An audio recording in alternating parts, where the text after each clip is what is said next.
Amidst the hustle and bustle of modern Japan, at a time when the entire world was becoming obsessed with digital technology, speed, and the immediate future, a silent woman, almost invisible to the media scene, began receiving what she described as images that crept into my dreams, but they weren't mine.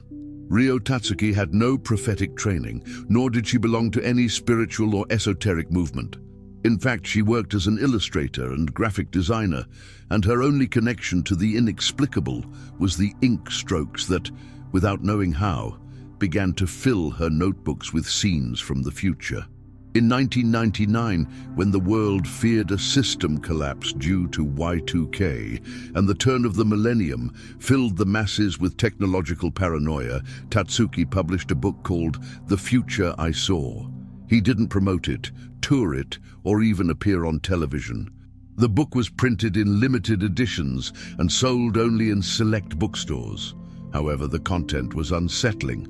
Unlike other writings that spoke of the future with allegories or symbolic interpretations, Ryo's featured exact dates, detailed natural events, and drawings that looked like they came from a classified government file. The most surprising thing was that many of the visions described began to come true, with a precision that even the most skeptical could not ignore. Earthquakes, unusual storms, accidents, social movements, all were portrayed with an anticipation that bordered on the impossible. But among all these predictions, there was one that marked a before and after. The tragedy of March 11th, 2011, the Great Tohoku earthquake, followed by a devastating tsunami and the Fukushima nuclear accident. In The Future I Saw, Ryo had recorded that date with astonishing clarity more than a decade earlier, not as speculation, but as an illustrated warning. In the corresponding drawing, a gigantic wave could be seen engulfing modern buildings, twisted utility poles, and a power plant marked with radiation symbols. That page from the book began circulating on internet forums as proof that something deeper was going on. How could a woman with no scientific or political ties have access to such information? Some spoke of spiritual sensitivity, others of precognition, others simply of coincidences. But the coincidences began to accumulate in the form of foretold tragedies. From then on, they began to call her the seer who draws, a kind of silent chronicler of a time that has yet to arrive. However, she never proclaimed herself a prophetess. She always insisted that she was not the master of those visions, but simply the recipient of something that overwhelmed her. In one of her rare interviews, she said a phrase that remained engraved in those who heard her. "I don't see to be right. I see so that you will repent before it's too late." Her words were not intended to be glorified, but to awaken. What distinguished Ryo was not just the accuracy of some of his predictions, but the way he expressed them. These weren't lengthy texts or complicated theories. They were simple sketches, sometimes accompanied by a date, a symbol, and a feeling that could only be understood by looking at the complete illustration. Many of these images were disturbing in their starkness. Anguished faces, dark skies, fire rising from the water, animals fleeing the shore. But others were even more disconcerting for their apparent contradiction. Children walking calmly on ruins, flowers growing in newly formed deserts, hands raised in prayer in the midst of a collapse. For years, her drawings circulated silently, shared only by a small group of people who collected them as if they were sacred pieces. No one knew for sure how many visions she had had, how many had already come true, and how many were yet to come. Her book wasn't structured like a calendar or a continuous narrative. It was a compendium of fragments of the future, held together only by the ink of her hands and the anguish in her gaze. In 2021, after a long hiatus, Ryo Tatsuki briefly reappeared to update his work. That second version of the book included new images, and among them, one that would change everything. An underwater scene showing a violent rupture in the seabed between Japan and the Philippines, Around it, plumes of steam, dead fish floating, and an inscription written in Japanese, July 2025. The sea rises 3 times. The second time, it will burn. No one knew exactly how to interpret that image. Did it refer to a tsunami, an eruption, underwater warfare? But the most disturbing thing was what many readers felt, that such an event hadn't happened yet, but was near. The illustration featured a child kneeling on a rock, eyes closed, as a red wave approached. There were no screams, no despair in the image, just a strange calm before impact. And beneath the drawing, a handwritten phrase, "God still waits." From that moment on, those familiar with his work began to wonder, why isn't anyone talking about this? Why, if he had accurately predicted the 2011 tsunami, isn't this new vision being disseminated? Is it out of fear, censorship, or because the content is simply too disturbing for the collective conscience? Some Japanese forums began to discuss the topic secretly, even fearing retaliation for sharing scanned images of the book. Others tried to alert the media, but were unsuccessful. It was as if an invisible barrier existed, preventing this message from reaching those who needed it most. And as tectonic tension increases in the Pacific, as seismic data begins to show anomalous patterns in the region connecting the Philippine plate to the Sea of Japan, Rio's drawings take on a new power, like mirrors of the inevitable. There is no scientific explanation for what she saw, but maybe there doesn't need to be. Because there is something in those lines, in those words, in those symbols that seems to scream from the silence of the paper, prepare yourselves. The question is no longer whether Ryo Tatsuki is right, but why his most urgent warning has been ignored. And that brings us directly to the most disturbing thing, a recent vision that was not only ignored, but actively silenced by the media and digital platforms. There is something more frightening than a fulfilled prophecy, an ignored warning. Because when the disaster has already occurred, the human mind finds comfort in thinking it was inevitable. But when someone saw it before, when someone whispered it and no one listened, the horror becomes deeper. It becomes a responsibility. And that is precisely the burden surrounding one of Ryo Tatsuki's darkest visions. The one he painted in 2021 and that even today almost no one dares to show. The illustration, which was removed from Japanese forums, censored on video channels and reported on social media, contained no blood or explicit violence. But it contained something worse, the idea of the end wrapped in an inescapable calm. It was a 2-page spread, carefully drawn, with strokes of black ink and reddish tones.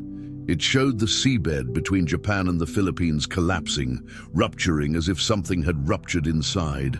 From the crack rose columns of steam, sinuous lines like geological veins, and a glow that seemed to set the water on fire.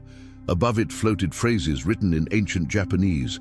The second wave will be of fire, the third will bring silence.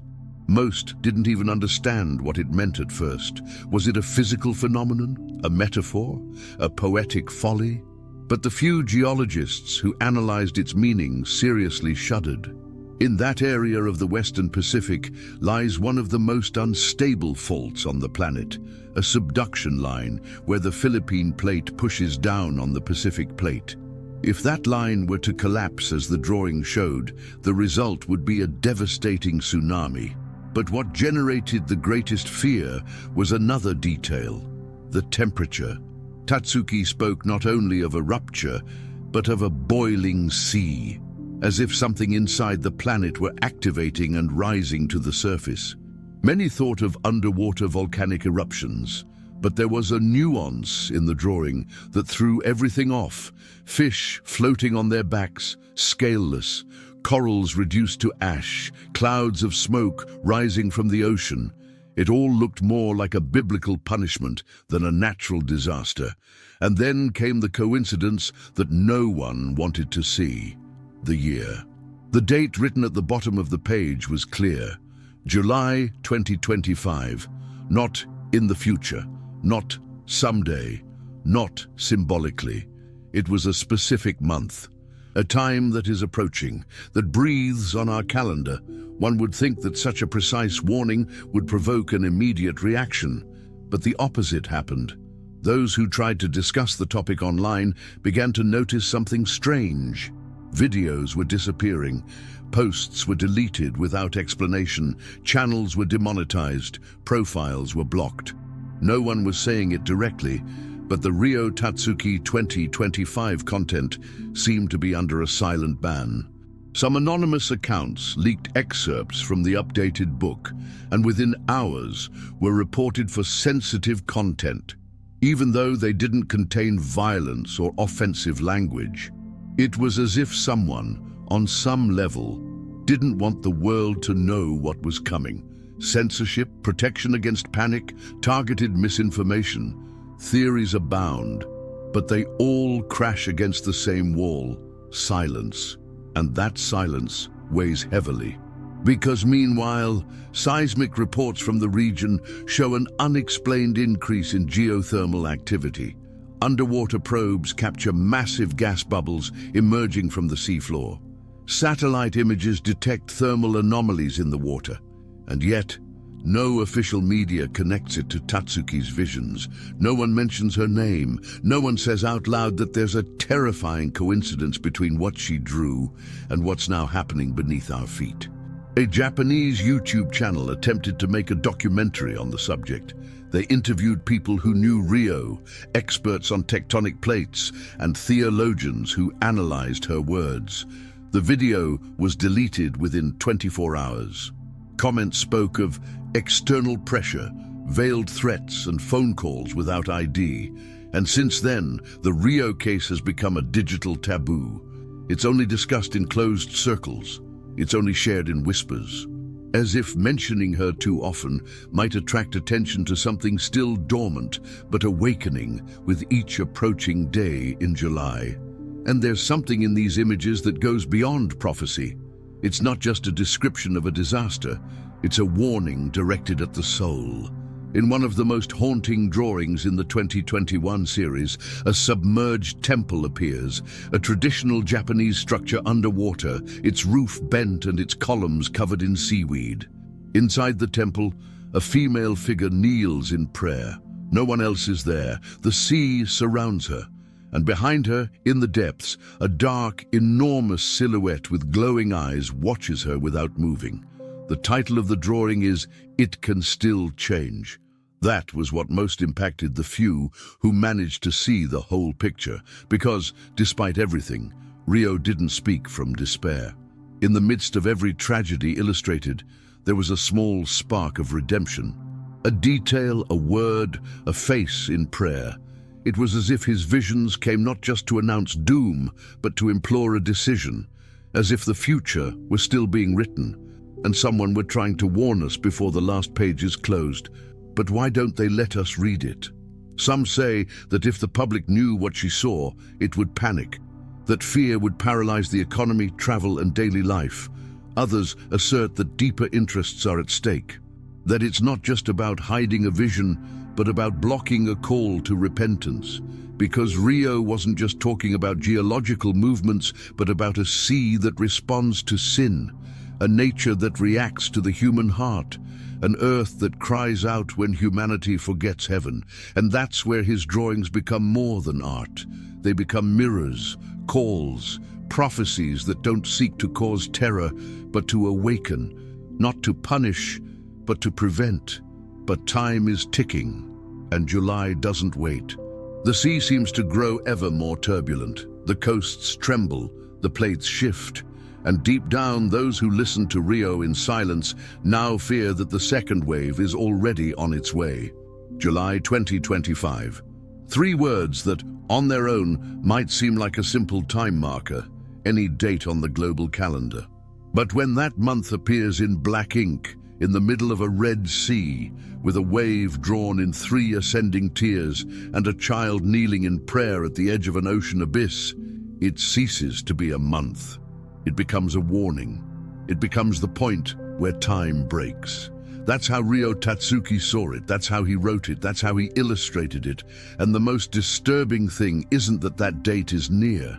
The most disturbing thing is that she wrote it bluntly, without metaphors, without poetry. She didn't say the future. She didn't say soon. She didn't disguise it as a symbol. She said July. She said 2025, and she accompanied it with an image that still sends shivers down the spines of those who contemplate it. The illustration has a horizontal line that divides the page in two. Above, the sky in dark tones, sunless. Below, the sea, turbulent, but not from wind, but from a crack that splits it in two. From that crack emanates a reddish light, as if the heart of the earth had been exposed. On the shore, with his back to the viewer, a child in the fetal position, naked, vulnerable, and below, in almost invisible letters, an inscription in Japanese. They won't know if it's fire or water. That phrase has been analyzed by linguists and theologians. Some associated it with the apocalyptic texts of the Old Testament, others with passages from the Apocalypse of John. But what is most disconcerting is that this vision is not the only one in Tatsuki's work that mentions that month. In several drawings scattered throughout his book, secondary notes appear. The moon sets in July. The smoke in the background will not dissipate until August. In the 7th month, the silence is broken 3 times. The recurrence of that month is too precise to be ignored, too focused to be a coincidence. What exactly did Ryo see that led her to pinpoint that specific point in time so clearly? And why does all the evidence point to a rift between Japan and the Philippines? The area she depicts in her work coincides with an extremely active segment of the Philippine Plate. It's a region known for its destructive potential. It has produced megathrust earthquakes before, but what she describes surpasses any historical record. It's not just the land moving, it's the sea being altered. It's the water temperature rising inexplicably. It's the sea boiling, as if something beneath its surface has awakened. Science can't claim that the ocean can literally boil over due to a tectonic collapse. But what if we're not talking about science? What if Ryo wasn't measuring degrees Celsius, but rather demonstrating a supernatural, spiritual, cosmic reaction? Because if you look closely at the tiny details of his drawings, things emerge that can't be explained with geology. Faceless human figures within the waves, crosses floating upside down, clocks without hands. All the symbols seem to scream that these aren't just plates, but judgment. Something that comes not just from the center of the earth, but from the sky. And then the most disturbing element appears: innocence observing chaos. In many of his drawings, Ryo depicts children amidst destruction. Some pray, others walk on water. One even appears sleeping in a column of smoke. It's as if childhood were the last link to hope, or the only witness who can still hear what adults no longer hear. On a handwritten page, without drawings, Ryo wrote, "Adults will deny what they see. Children will understand without words." That July of 2025 has already been the subject of conspiracy theories, obscure forums, and alternative channels. But no one dares to say it with the forcefulness it deserves. Because if what Ryo saw is real, we're talking about an unprecedented event, a physical and spiritual cataclysm that cannot be ignored. And if it's not real, why so many coincidences with current geological changes? Why are satellites detecting thermal activity in that area of the sea? Why are fishermen reporting dead fish and warmer than normal water? Why are marine animals fleeing that region? Why isn't the media covering it? The date is written, the month is getting closer, the timeline is already ticking, and the most disturbing thing is that no one seems to be preparing the population. No drills, no official warnings. Only silence, a heavy silence. A silence reminiscent of 2011, when Japan was hit by the wave no one wanted to see coming. But now, something is different, because this time, Someone saw it first, drawn it, wrote it, and it was ignored. An independent Japanese researcher compiled all the references to July in Tatsuki's work. He found 17 mentions, some explicit, others hidden in symbols. In one illustration, the number 7 appears etched in the sand as a wave erases it. In another, a train stops at a station called Shichigatsu, July in Japanese, with all the passengers looking out to sea. In yet another, a butterfly flies over a withered flower, its wing inscribed with a barely visible word, fleeting. There's something almost poetic about the way Tatsuki captures disaster. But it's not poetry that consoles. It's poetry that warns, that shakes, that cries out without raising its voice. And the inevitable question is, how many people will be on the shore in July without knowing what's coming? How many will look at the sea without imagining that that water can change state, color, intention? The most chilling thing is that, according to his drawings, the first sign won't be the wave, it'll be silence. Total silence. No birds, no wind, no small waves, as if the sea were holding its breath. And then a fracture, not a noise, not a roar, but a gentle tremor, barely perceptible. But enough for the fish to disappear, for the senses to register what the eyes can't yet see, for the clocks to stop ticking, and then the first wave, and after it, according to Rio, the second, the one that burns, the one that will bring not water but flames. How can the sea burn? Is it a metaphor or a literal vision? Was Rio describing an eruption, or was he talking about the final judgment disguised as a tidal wave? What does it mean that the third wave will be dark? That it will bring no light? That it will bring no life? That it will leave nothing? The answers aren't in any laboratory. They're in the pages no one wants to read, in the drawings few dare to look at, and on a date that is no longer future. July is on the other side of the door, and those who have seen Rio's lines feel that the door is already ajar, that the breath of the abyss is already touching our skin, and that the countdown, silent but relentless, is about to reach zero. One would expect that, faced with such a clear, specific, and graphically disturbing warning, the authorities would act immediately. Alarms would be sounded, drills would be activated, the coastal population would be informed. But in Japan, a country that experienced the horror of the 2011 tsunami firsthand, the official silence is deafening.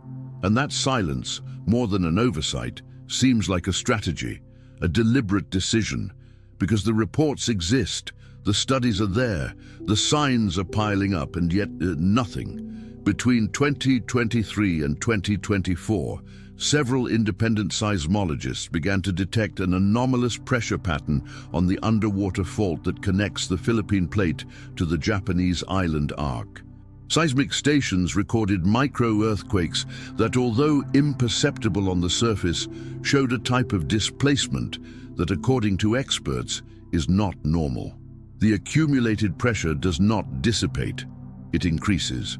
But when they announced their findings, the response was as cold as it was bureaucratic. The risk threshold has not been reached. That phrase, repeated word for word by different agencies, is the same one uttered weeks before the Fukushima disaster, the same one that preceded the worst national pain of the 21st century. And now it is being uttered again with disturbing calm. What's most alarming isn't just the passivity, it's the censorship. In 2024, a retired Japanese scientist published an article warning of critical instability in the area between Okinawa and Mindoro. He said, in technical terms and without sensationalism, that if that area gives way, the chain reaction could cause a displacement of water greater than that of the Tohoku tsunami. Within 72 hours, the article was removed. His professional account was deleted from the university. His name was removed from academic directories, and in an informal interview he confessed, "I was told this wasn't the time to spread fear, that my data would be used by extremists. it was better to keep quiet. Who has an interest in keeping this quiet? Why, if there are clear records of anomalous activity, is it avoided communicating it to the public? Is it fear of losing control, of provoking an economic crisis, or is there something deeper, darker being hidden? There are unofficial reports of fishermen being interrogated for speaking of boiling bubbles near the Ryukyu Islands. Others claim they were barred from returning to certain areas where, they said, the sea no longer behaves the same. Oh. In May 2025, a film crew attempted to document underwater footage near the exact spot Ryo Tatsuki marked in his drawings. They never returned. The footage was confiscated. Only one of the divers spoke anonymously. There was light underwater, like a glow that shouldn't be there, as if something was about to come out. And then one begins to wonder, why do the authorities seem more concerned with controlling information than with preparing the population? Are they afraid of panic, or are they afraid that people will start asking questions they don't want to answer? A mid-level Japanese official leaked via a blog on the dark web that internal government maps exist that mark several coastal regions in southern Japan as latent risk zones. But those maps have not been shared publicly. They are classified as national security. What do those maps contain that shouldn't be known? Perhaps a projection of an event in July, an estimate of casualties, a prediction of a catastrophe that, once recognized, would force the government to evacuate millions. And this is where an even more disturbing dimension comes in, because this silence isn't just technical or administrative, it's spiritual. Japan is a country where ancient traditions and respect for social order are deeply rooted. Talking about prophecies, visions, divine punishments is almost taboo. And Ryo Tatsuki challenges that taboo with every stroke of his pen. His drawings are not accepted by science nor embraced by institutional religion. They are uncomfortable. They are dangerous because they cannot be controlled, because their message crosses the barriers of logic. And that, in a nation obsessed with control, is unbearable. Some activists have begun distributing clandestine copies of Ryo's book. The pages have been translated, secretly printed and mailed to coastal areas.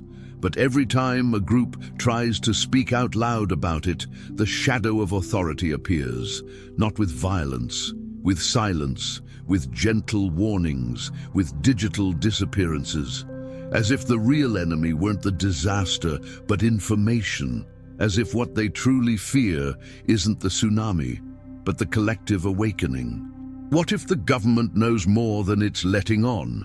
What if they've not only seen the same geological patterns, but have also read Ryo's drawings? What if there's an internal, unspoken consensus that something is coming, but they've decided the population shouldn't know about it?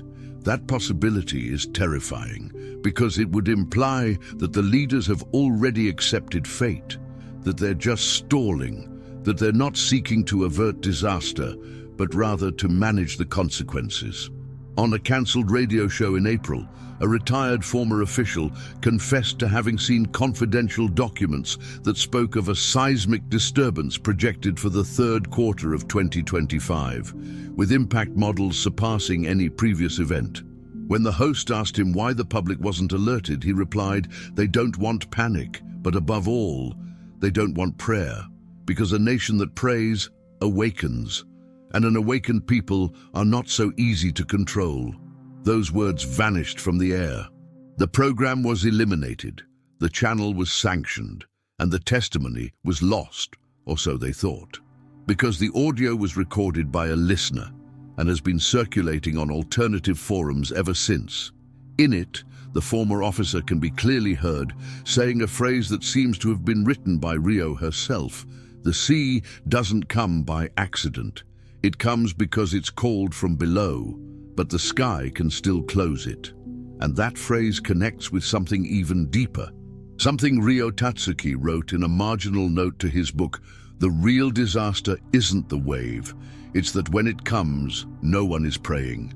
There are words that No matter how much you try to rationalize them, stick in your memory like an invisible thorn. The sea is going to boil. It's not a common expression. It's not a phrase you hear every day from a graphic artist. It's not something you'd expect to find in a drawing made by a solitary woman in Japan. But there it is, in black ink, written by Ryo Tatsuki at the foot of an ocean divided by a fiery rift. The sea won't just rise. This time, it's going to boil. When that phrase first came to light, many thought it was a metaphor, that it referred to chaos, fear, emotional disaster. But with the passage of time and the cross-referencing of data with real phenomena, underwater heat emissions, volcanic gases, coastal areas with boiling bubbles, the line between the symbolic and the literal became increasingly thinner. And today, many no longer dare to say it's just poetry, because there are records, because there are images, because the sea is changing. In 2023, strange phenomena were reported in the Philippine Sea, bubbles emerging from the bottom with unusual force, fish rising dead to the surface without explanation.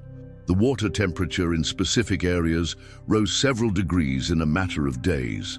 This was attributed to minor volcanic events. But fishermen spoke of something else.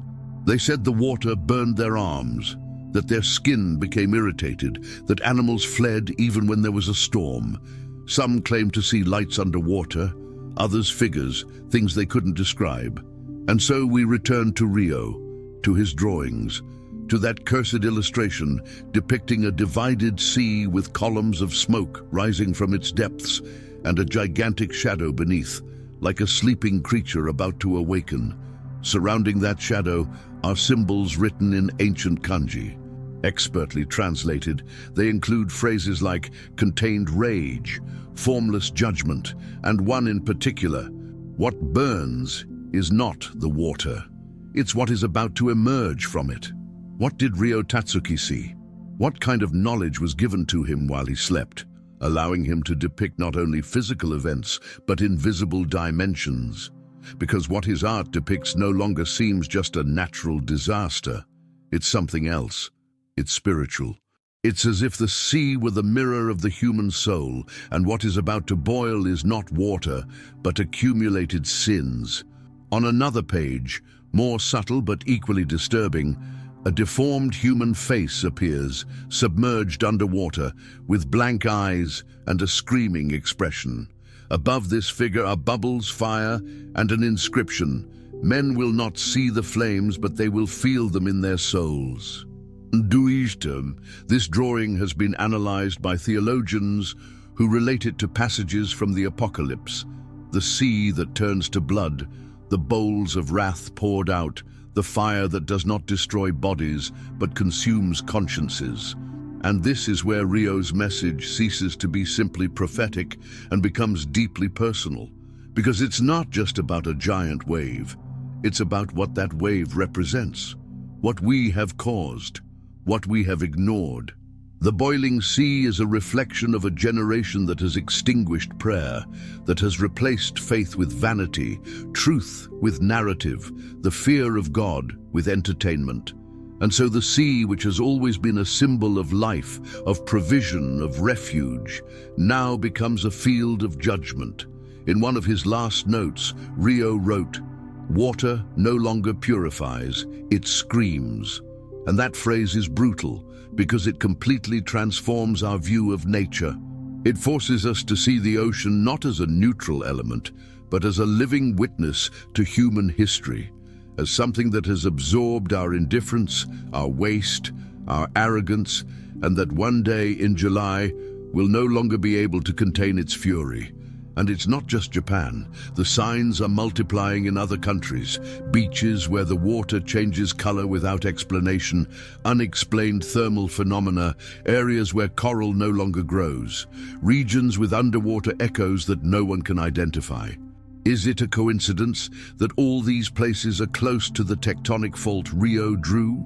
Is it a coincidence that this fault is the same one that, according to experts, could trigger a seismic event 1,000 times greater than the one in 2011? What's most heartbreaking isn't what's coming, it's what's already happening, and no one is seeing it, because we're so busy with the urgent that we ignore the eternal, so obsessed with the visible that we despise the invisible. And Rio, in his solitude, drew it all, not to show off, not to sell, but as an act of silent mercy, because she didn't speak with anger, she spoke with pain. In another image, he shows a hooded figure carrying a broken vessel, spilling water onto a deserted shore. In the sky, the red moon. On the ground, barely legible words. It was love, not anger. And that changes everything, because it implies that even in judgment, there is opportunity. Even in fire, there is redemption. But only for those who open their eyes. So we return to the initial question, is it a metaphor or a spiritual sign? Perhaps it's both. Perhaps the sea is going to boil physically. Perhaps it's also a symbol of collective despair, of a world that has stopped listening to the Creator.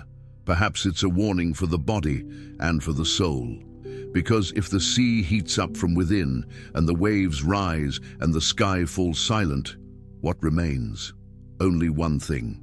Conscience, the heart, repentance, prayer. What Rio drew isn't meant to frighten, it's meant to awaken, but whoever remains asleep will feel the flames without seeing them. And it is in the midst of this heartbreaking message that a disturbing comparison is born. What if Rio isn't the only one who has seen this? What if she isn't the first? What if someone else, long before, had already predicted the same thing? Because now, more than ever, the world is beginning to wonder if Rio Tatsuki is not simply a disturbed artist, but the silent heir of another prophetic figure, feared by the powerful.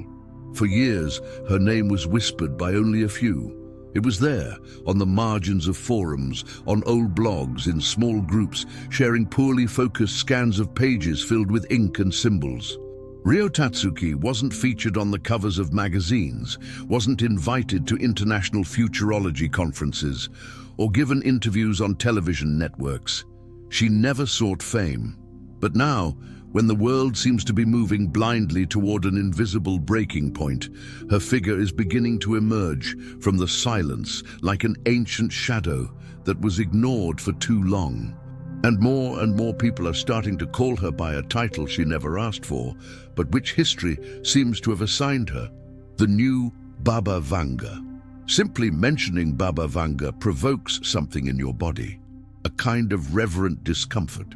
The Bulgarian visionary, who blind since childhood, predicted with chilling accuracy events that shook the world: the fall of the Twin Towers, the Chernobyl explosion, the death of Stalin. The election of an African-American president in the United States left a prophetic trail that still inspires fear today. And yet, she never wrote books. She never codified her visions. Her words remained in the voices of those who heard her. Her legacy vanished into thin air, or so we thought. Until Rio appeared, miles away, in another language, another culture, another continent, another story, but with one thing in common: unexplained visions, warnings laden with images, phrases that burn, drawings that seem to come from another plane, and above all, precision, the same disturbing precision, the same discomfort that provokes the soul when it knows something is being revealed by someone who shouldn't know. Rio Tatsuki never accepted the title of prophet. In one of the few interviews he gave in his youth, he said, "I don't see the future to predict what will happen. I see it so it doesn't happen." That brief but brutal phrase contains an implicit theology. It's not about foretelling, it's not about predestining, it's about warning, about someone somewhere repenting in time, and that's what connects Rio to Baba Vanga. Not just their predictions, not just their distance from the system, but the spiritual pain that runs through each message. Both lived on the margins. Both saw things they didn't ask to see. Both spoke of catastrophes, but also of hope, of punishments, but also of opportunities, and both were ignored until it was too late. In private circles of spiritual researchers, people have begun comparing the visions of both women. The results are disturbing. Baba Vanga spoke of a fire under the sea that would rise from the Pacific and change the geography of the planet. She never gave an exact date, but mentioned that it would occur when men stopped looking at the sky and started looking at screens. Rio, for his part, drew the boiling sea with an exact date, July 2025.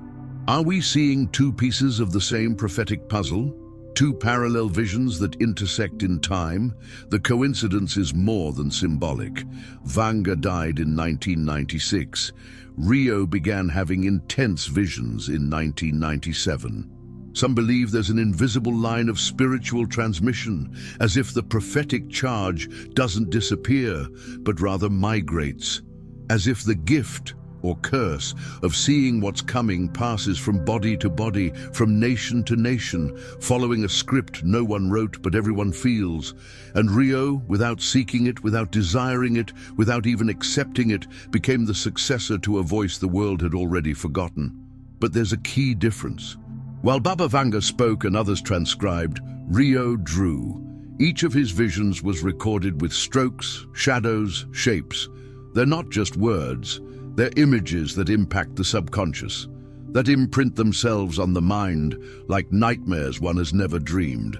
And that gives them a unique weight, because words can be misinterpreted. But drawings aren't explained, they're felt. In one of the most shared, a female figure stands facing the sea, her long hair covering her face, and behind her, a wave formed by fused human faces. It's impossible to look at it without shuddering. At the bottom of the page, a line: "The wave doesn't come alone. It comes with those who didn't know what to do with the truth." That phrase, more than prophetic, is a judgment. And many, upon seeing that image, think they're looking at something more than art. They're looking at a mirror. Comparisons with Vanga increased when it was discovered that several of the dates Rio had written, without knowing anything about the Bulgarian heritage, coincided with predictions made decades earlier.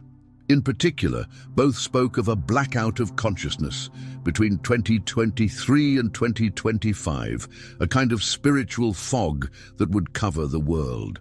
Vanga described it as the time when the ears will hear, but the soul will not understand. Rio illustrated it as a city full of antennas and screens, where everyone walks around with their eyes covered and their mouths open. The sky is full of symbols, but no one looks up. And so, the inevitable question arises for those who have followed these signs. Are we witnessing the final fulfillment of a prophetic cycle that began more than half a century ago? Is Rio the last heir to a message that humanity has refused to hear? In a handwritten note included in the updated edition of The Future I Saw, Rio wrote, "I don't want to be remembered. I want you to pray."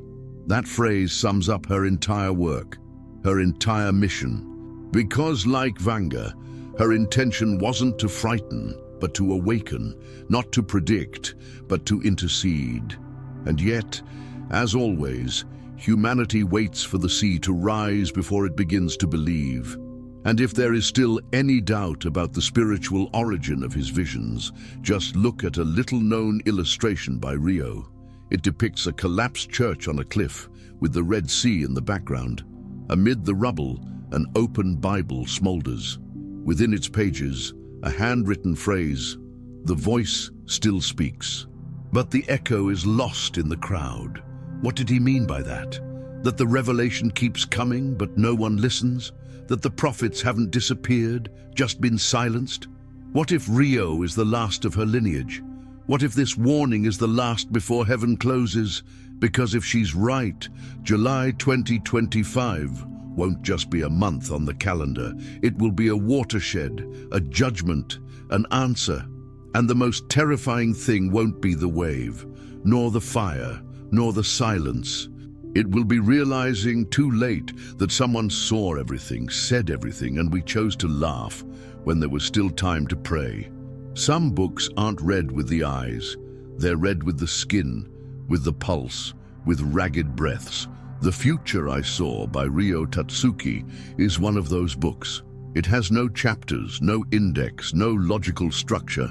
It seems more like a disjointed diary, full of images that don't follow a narrative, but that feel like loose pieces of a story that hasn't happened yet, or that we're just beginning to live now.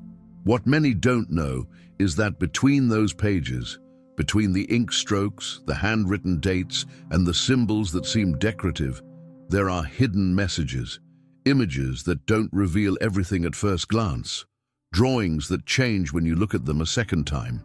And in them, perhaps, lies the darkest key to what Ryo wanted to warn us about.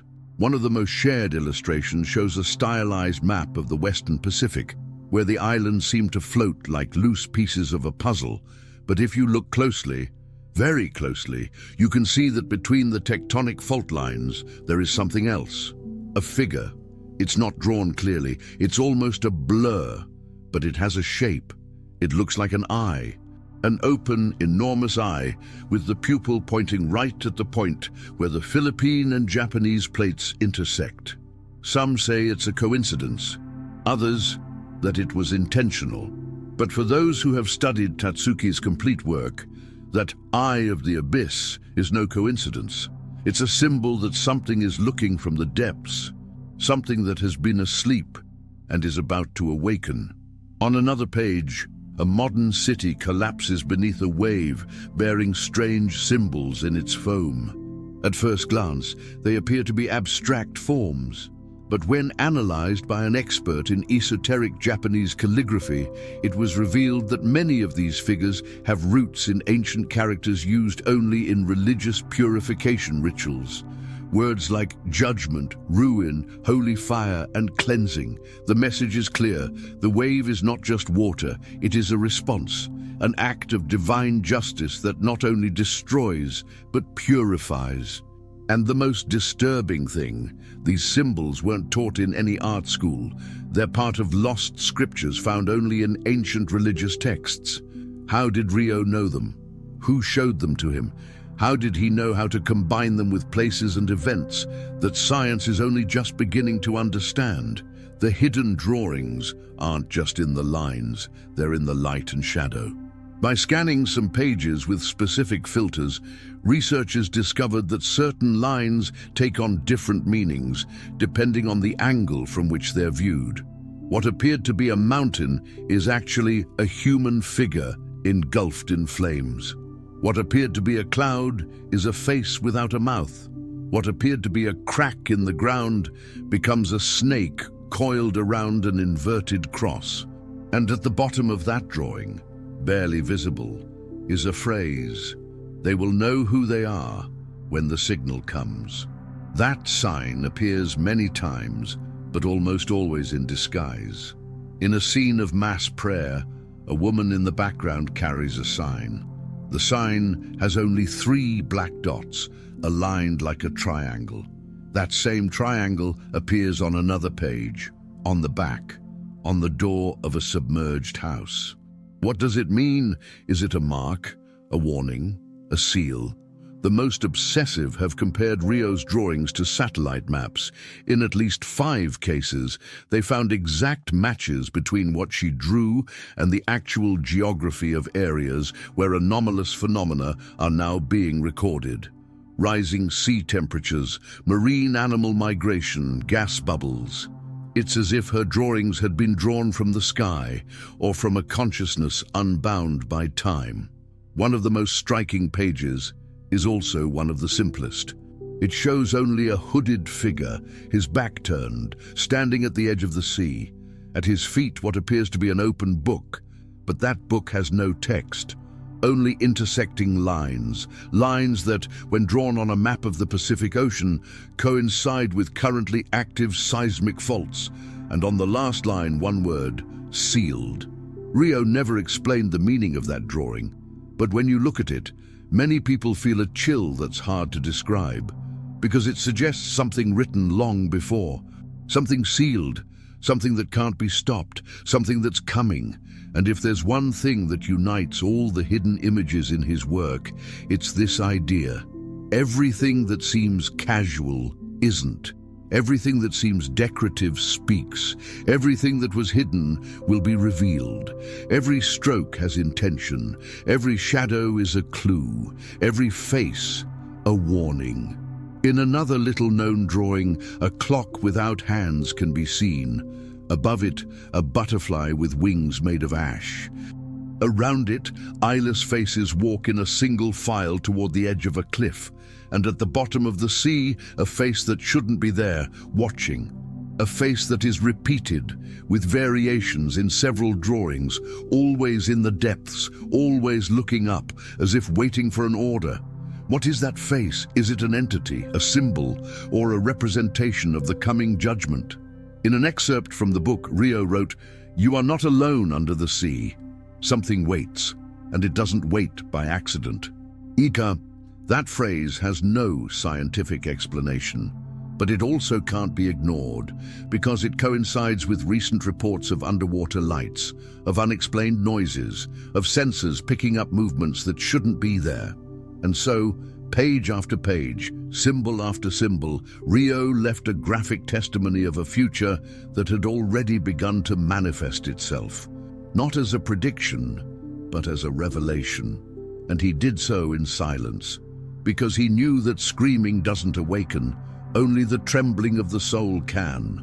That's why those who study his work don't consider it a book, they consider it a key, a portal to understanding what is to come, a manual that can only be understood by those who dare to look beyond the lines, because the danger isn't only in the sea, the danger lies in not knowing that all of this has already been drawn.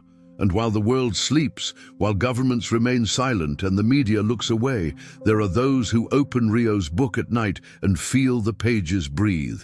That they are not paper, that they are living warnings, that if one remains silent, the sea responds. The most disturbing thing of all is not the prophecy, it is not the date, it is not the drawing of the sea parting, nor the hidden symbols that are only revealed when one observes with one's soul. The most disturbing, the most absurd, the most brutal thing is that no one is talking about this. No one. No official channel, no international network, no primetime newscast. Not even the platforms that once fed on prophetic morbidity or apocalyptic sensationalism. Silence, total, absolute, scheduled. How is it possible that an artist predicted the 2011 tsunami with chilling accuracy more than a decade earlier, yet now, as she pinpoints the date and details of an even more catastrophic event, her name is completely absent from public discourse? How is it possible that while reports of seismic activity, ocean anomalies, and unexplained underwater phenomena multiply, no one dares to connect the dots? The answer is more dangerous than the prophecy itself, because it's not about ignorance. It's about deliberate suppression, a silent operation to erase Ryo Tatsuki from the map, so that his warning will not resonate, so that his voice will not awaken what the powerful fear most, a conscious humanity. Several attempts to talk about Ryo on video channels were removed, not for common violations, not for graphic content, but for violating misinformation policies. But what misinformation can there be in showing drawings? What harm can a picture book do if it's not? Because it tells the truth. A Japanese content creator recounted that after posting an analysis of Ryo's images, he received anonymous emails warning that certain topics should not be exposed for collective safety. Days later, his channel was deleted without warning. Another in South Korea, who attempted to subtitle the entire book, disappeared from social media within hours. He didn't even manage to leave a backup, as if something was monitoring every attempt to break the siege. And what about the press? Nothing. Not a single article, not a single mention, not a single analysis. Even the alternative media, which usually cover forbidden topics, have kept their distance, out of fear, out of orders, out of interests unknown to us. Because what Ryo wrote can't be bought, manipulated, or adapted. There's no ideology, no profit, only the raw truth. And the truth, when it hurts, is silenced. But it's not just censorship. It's distraction. Because meanwhile, they fill the screen with empty news, with celebrity scandals, with daily tragedies that anesthetize, with debates designed to divide, all while the sea continues to warm, while underwater cracks continue to open, while animals continue to flee from something we can't yet see, but which they already feel. And this is where many begin to ask the most dangerous question of all. What else are they hiding from us? Because if they can silence something like this, if they can erase an artist who saw the future with surgical precision, then how much of the pain we suffer was already foreseen and simply denied to us? The official narrative has always had one mission: to maintain order, to avoid panic, to preserve the system. But what if the system itself is the problem? What if the order they so carefully guard is what's attracting chaos? What if what's coming isn't an accident, but the result of decades of spiritual deafness, of decisions made in closed rooms, of pacts hidden behind logos and flags? A document leaked by a former Japanese official, whose current whereabouts are unknown, spoke of a news blackout zone, activated around any unverifiable predictions about large-scale events. This category explicitly included prophetic content of non-institutional origin that provokes anxiety in the population. In other words, if it's said by someone outside the system, if it can frighten, if it touches something deeper than what's visible, it will be eliminated. And Ryo Tatsuki isn't just frightening. Ryo touches the soul.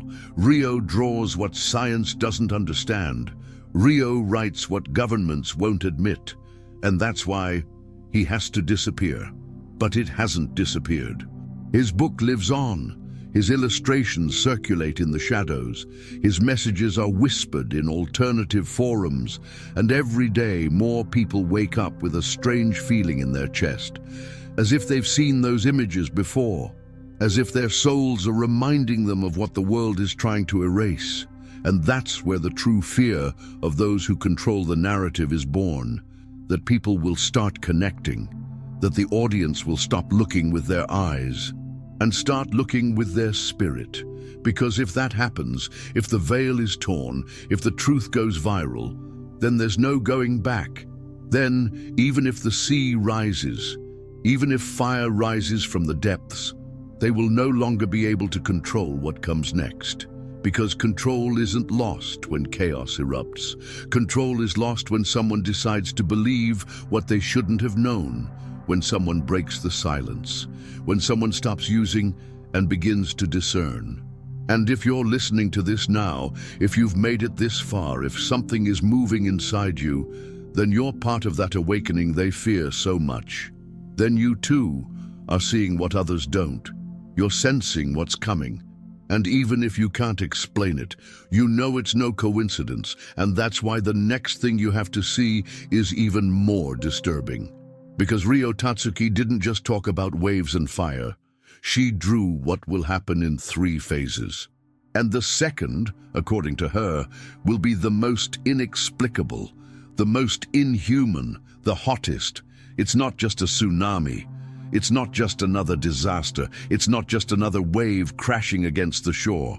What Ryo Tatsuki wrote and drew goes beyond any geological event recorded by modern history, because she didn't simply say, there will be a wave. She said something specific. She said, 3 times bigger than 2011, and with 3 waves. The first will destroy, the second will burn, the third will darken. That sentence alone should have set off every alarm bell on the planet, but it was ignored. And now, while the world is entertained by distractions, something is approaching, something that respects no timetables or borders. In his book, the image associated with this prophecy is brutal, a sequence of 3 drawings like frames from a film yet to be released. In the first, a gigantic wave covers entire buildings, bending antennas, tearing away bridges, swallowing cars like insects. The sea has a dark, metallic color. There are screams, there is movement, there is chaos. It's a recognizable scene. It's 2011, but amplified.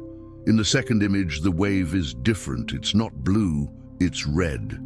It looks like lava, but it's still water. And what destroys doesn't do so by force, but by temperature. The human figures on the shore are kneeling but not praying. They scream, they burn, they melt, and in the sky a sun split in two. At the bottom of the illustration a phrase, "Water will not extinguish, it will ignite." And the third image is pure silence. The coast is empty, there is no sea, only black fog, a city in ruins, fallen towers, dead animals, not a single human figure. And in the middle of the fog, a walking shadow.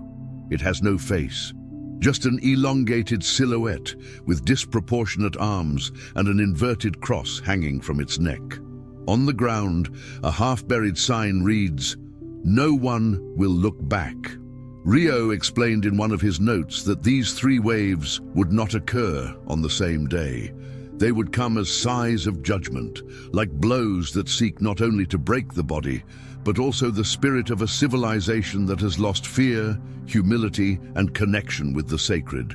He said that between each wave there would be a period of expectant shadow, a time when everything would seem to calm down, but in reality it would be the Earth's respite before the next roar.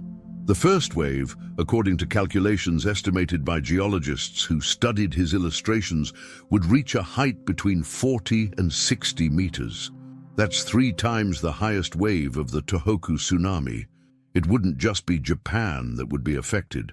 It would be the Philippines, Taiwan, the Mariana Islands, even parts of Indonesia and the east coast of China. Current simulations based on similar plate movements indicate that a collapse along that fault could create a transoceanic tsunami. Rio didn't know that, but he drew it. And if that's already terrifying, the second wave is downright apocalyptic, because no scientific record of a hot wave exists, a mass of water that scorches, that burns on contact. But some recent data, hidden in unpublished reports, show something disturbing. The accumulation of thermal energy under the sea has reached unprecedented levels. In some areas, the water exceeds 30°C at more than 200 meters deep. What would happen if that pressure released volcanic gases? What if it came into contact with a magmatic fissure? Is it possible that the sea for an instant would take away rather than cool? Rio used the word fire to describe that second wave. Not heat, not steam. Fire. And in spiritual symbolism, fire has always represented purification, judgment, the presence of the eternal in the temporal. When she writes, "The second will not wash away, it will consume," she doesn't seem to be speaking only of temperature. She seems to be speaking of the soul, of a pain that not only burns the skin, but tears at the conscience. But what is most chilling is the third wave. Because it is incomprehensible, it has no color, it has no force, it has no direction, only darkness. The word Rio used was silence. And those who have studied his work believe this third wave will not be physical. It will be existential, psychological, spiritual, as if the world, after the destruction and the fire, entered a state of meaninglessness, as if humanity, looking at what remains, stopped feeling. In one of his texts, Rio wrote, "After the third wave, there will be no names, only shadows walking among ruins, forgetting what love once was." That phrase doesn't speak of physical death.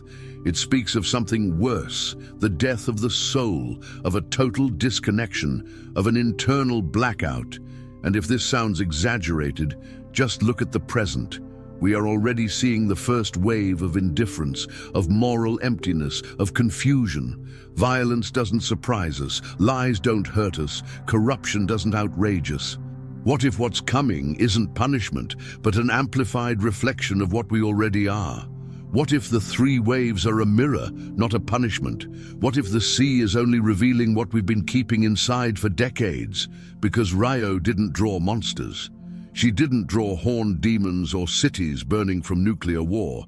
She drew water, fire, fog, silence. She drew nature turning against us, not out of hatred, but out of weariness, as if all creation were tired of being ignored. As if the sea could no longer contain the echo of our choices. And while governments hide, while the media distracts, while people laugh and dance and buy and sell, the countdown continues. July 2025 is no longer a rumor. It's a date inscribed in the work of a woman who was once right, who painted a picture of disaster when no one expected it, who spoke of 3 waves when we still believed only one would come.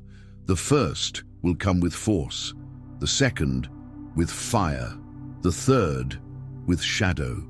And if all this is true, the question is no longer what will happen, but what will happen to us inside when it happens.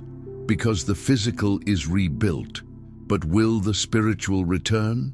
Throughout this silent journey through the pages of a woman no one wanted to listen to, we have descended together into an abyss of images, symbols, warnings, and dates that leave no room for indifference. We have followed the trembling trace of a prophecy born in the most unexpected corner of the world, the lonely room of a Japanese artist. There were no lights, there were no followers, there were no cameras. There was only a woman, black ink, and a certainty that grew within her like a fire that doesn't burn the body but consumes the soul. Ryo Tatsuki saw something, and he saw it for us. Now it's no longer a question of whether we believe or not. It's not a question of scientifically proving his words. It's not a question of predicting with pinpoint accuracy. It's a question of opening our eyes and realizing that something is moving, not only at the bottom of the sea, also in the depths of the human soul. Because the greatest earthquake won't come from the earth, it will come from within. It will come when the world wakes up, too late, and remembers that someone had already drawn judgment, not as a threat, but as an opportunity. Because that's what hurts.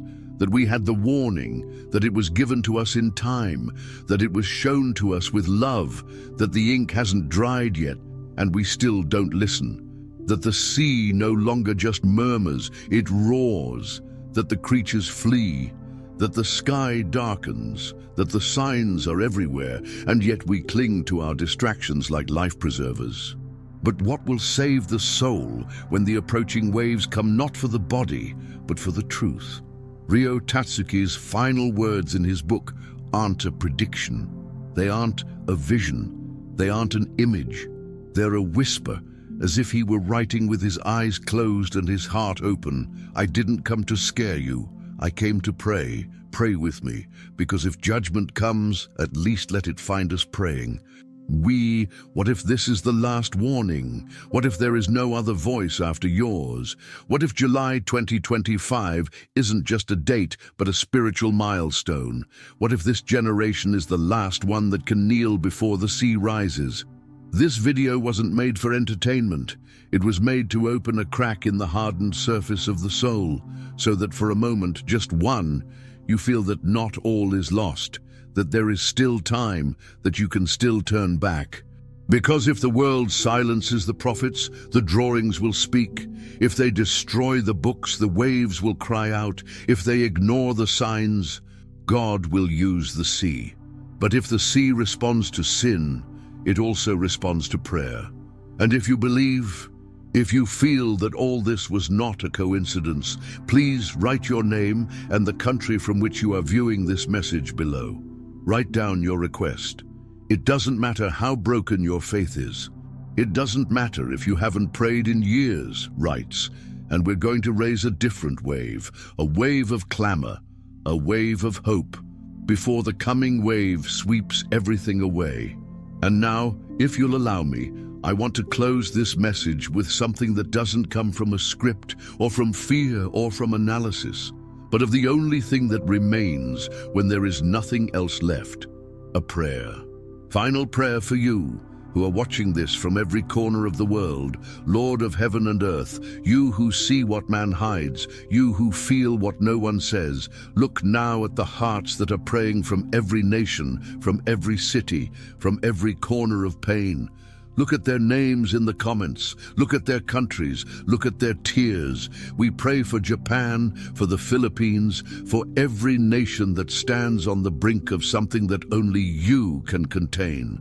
We pray for those who are afraid, for those who no longer believe, for those who have lost everything. If fire comes, let your mercy come first. If water comes, let your spirit come first. And if this is our last chance, bring us to our knees not out of fear, but out of reverence. Because if the sea rises, may it find us with our hands raised to the sky. And if judgment descends, may it find us with our souls open. Amen.